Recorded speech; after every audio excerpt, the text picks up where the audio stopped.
Malayalam Bigg Boss season 7 live updation നോക്കാം. അനുമോളെ പിണക്കി ആദിലയും നൂറയും ഈ ചെയ്യുന്നത് മണ്ടത്തരമാണോ എന്നാണ് സംശയം. ഇന്നു രാവിലത്തെ ലൈവ് കണ്ടാൽ അറിയാം, അനുമോൾക്ക് എതിരെയാണ് ആദിലയും നൂറയും ഇപ്പോൾ നിൽക്കുന്നത്. രാവിലെ ചായ ഇടുന്ന കേസ് തുടങ്ങി രണ്ടുപേരും അങ്ങോട്ടും ഇങ്ങോട്ടും ഒടക്കിയിരിക്കുകയാണ്. അതിനു മുമ്പ് അനുമോളുടെ മൈക്ക് കാണാത്ത സംഭവത്തിലും ആദിലയും നൂറയും കുറ്റപ്പെടുത്തിയത് അനുമോളെ തന്നെയായിരുന്നു. അനുമോളുടെ ചായ മോശമാണ്, കടുപ്പമില്ല എന്ന് 2-3 ദിവസമായി എല്ലാവരും പറയുന്നുണ്ട്. അതുകൊണ്ടാണ് നൂറ ചായ ഇടാൻ കയറിയത്. അത് ഓക്കെ. പക്ഷേ ആ സമയത്ത് അനുമോൾ തറുതല പറഞ്ഞു എന്ന് പറഞ്ഞ് നൂറ അവിടെ ചെറിയൊരു വഴക്കുണ്ടാക്കിയിരുന്നു. അതിന് സപ്പോർട്ട് പിടിച്ച് ആദിലയും കൂടെ നിന്നു. എന്നിട്ട് ആ ഒരു സംഭവത്തെക്കുറിച്ച് ഇപ്പോൾ നൂറയും ആദിലയും ഇരുന്ന് സംസാരിക്കുകയാണ്. അനുമോള് പർപ്പസ്ഫുള്ളി വഴക്കുണ്ടാക്കാൻ ശ്രമിക്കുകയാണ്. അങ്ങനെ ഉണ്ടാക്കിയാൽ എനിക്കൊരു കുഴപ്പവുമില്ല. അവൾക്കൊരു സാധനം ഉണ്ടാക്കാൻ അറിയില്ലെങ്കിൽ സമ്മതിക്കില്ല. അതങ്ങ് സമ്മതിക്കണം. ചായ ഉണ്ടാക്കാൻ അറിയില്ല എന്ന് കരുതി കല്യാണമൊന്നും മുടങ്ങിപ്പോവില്ല. ഇവിടെ പലർക്കും എരിവ് കൂടുതൽ വേണം. അവൾ അവളുടെ ഇഷ്ടത്തിനാണ് ഭക്ഷണം ഉണ്ടാക്കുന്നത്. എരിവ് കുറച്ചാണ് ഉണ്ടാക്കുന്നത്. അതുപോലെ തന്നെ ചായയിലെ കടുപ്പവും അവൾക്ക് ഇഷ്ടമുള്ളതുപോലെയാണ് അവൾ ഫുഡ് ഉണ്ടാക്കുന്നത്. എല്ലാവരെയും തീറ്റിക്കാൻ വേണ്ടിയാണോ അനുമോൾ ഇവിടെ വന്നിരിക്കുന്നത്?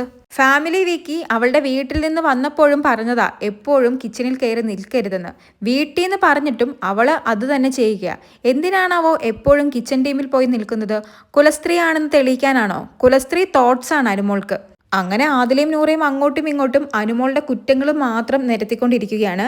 ഇപ്പോഴുള്ള ആദിലയുടെയും നൂറയുടെയും സംസാരം കേൾക്കുമ്പോൾ എനിക്ക് തോന്നുന്നത് ഇവരാണ് പർപ്പസ്ഫുള്ളി അനുമോളോട് വഴക്കുണ്ടാക്കുന്നത് എന്നാണ്. എന്ന് കരുതി അനുമോളുടെ ഭാഗത്ത് തെറ്റില്ല എന്നല്ല, അനുമോളുടെ ഭാഗത്തും തെറ്റുണ്ട്. പക്ഷേ ഇപ്പോൾ ഈ ഒരു പ്രശ്നം ആദിലയും നൂറയും കരുതിക്കൂട്ടി ഉണ്ടാക്കിയതുപോലെ തോന്നാൻ കാരണം കഴിഞ്ഞ ദിവസം കൂടി, അതായത് വീക്കെൻഡ് എപ്പിസോഡിന് ശേഷം ലാലേട്ടൻ ഇവർ ട്രിപ്പ് വന്നിരിക്കുകയാണോ, ഗ്രൂപ്പുകളെ നിർത്തണമെന്നൊക്കെ പറഞ്ഞതുകൊണ്ട് തന്നെ ആദിലയും നൂറയും തീരുമാനിച്ചൊരു കാര്യമാണ്, വലിയ രീതിക്ക് ഇനി അനുമോളിൽ ഇൻവെസ്റ്റ്മെൻ്റ് ഒന്നും വേണ്ട. അനുമോളുമായിട്ട് ഒരു ഡിസ്റ്റൻസ് കീപ്പ് ചെയ്യണം.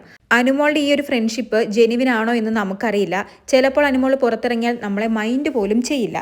അങ്ങനെ ഓൾറെഡി അനുമോളുമായിട്ട് ഇവരൊരു ഡിസ്റ്റൻസ് ഇടാൻ വേണ്ടി പ്ലാൻ ചെയ്തിരുന്നു. ആ ഒരു വീഡിയോ നമ്മൾ നേരത്തെ ഇട്ടിട്ടുള്ളതാണ്. അങ്ങനെ ഡിസ്റ്റൻസ് ഇട്ട് അനുമോളെ മാറ്റി നിർത്താൻ വേണ്ടിയാണോ ഇപ്പോൾ കാരണമില്ലാത്ത കാരണത്തിന് ഇങ്ങനെ വഴക്കുണ്ടാക്കുന്നത് എന്നറിയില്ല. അങ്ങനെയാണെങ്കിൽ വളരെ മോശമായിട്ടുള്ള കാര്യമാണ്. കാരണം ഇതുവരെ ഇവർ 3 പേരും ബെസ്റ്റ് ഫ്രണ്ട്സ് ആയിരുന്നു. ഇനി ഇവർക്ക് ഒറ്റയ്ക്ക് കളിക്കണമെന്ന് തോന്നി, ഗ്രൂപ്പ് വേണ്ട, അല്ലെങ്കിൽ എന്താണ് ഗെയിം മുറുകുകയാണ്, അതുകൊണ്ട് ഇനി നന്നായിട്ട് കളിക്കണമെന്നൊക്കെ തോന്നിയാൽ നല്ല കാര്യം. അതിനൊരു ഡിസ്റ്റൻസ് കീപ്പ് ചെയ്താൽ മതി, ഒരു സേഫ് ഡിസ്റ്റൻസ് ഉണ്ടാക്കാൻ വേണ്ടി ഇങ്ങനെ പർപ്പസ്ഫുള്ളി പോയി വഴക്കുണ്ടാക്കുന്നതും അനുമോളെ എതിർത്ത് നിൽക്കുന്നതും അനുമോളെ പിണക്കുന്നതും ഒക്കെ ഒരു നല്ല കാര്യമായിട്ട് എനിക്ക് തോന്നുന്നില്ല. സത്യം പറഞ്ഞാൽ മന്ദബുദ്ധിത്തരമാണെന്നാണ് എനിക്ക് തോന്നുന്നത്. പ്രത്യേകിച്ച് ഈ ആഴ്ച അനുമോള് എവിക്ഷനിലില്ല. അതുകൊണ്ട് അനുമോളുടെ ഫാൻസുകാർ കൂടുതലും വോട്ട് ചെയ്യാൻ സാധ്യത അനുമോളുടെ കൂടെയുള്ളവർക്കായിരിക്കും, അതായത് നൂറയ്ക്കായിരിക്കും.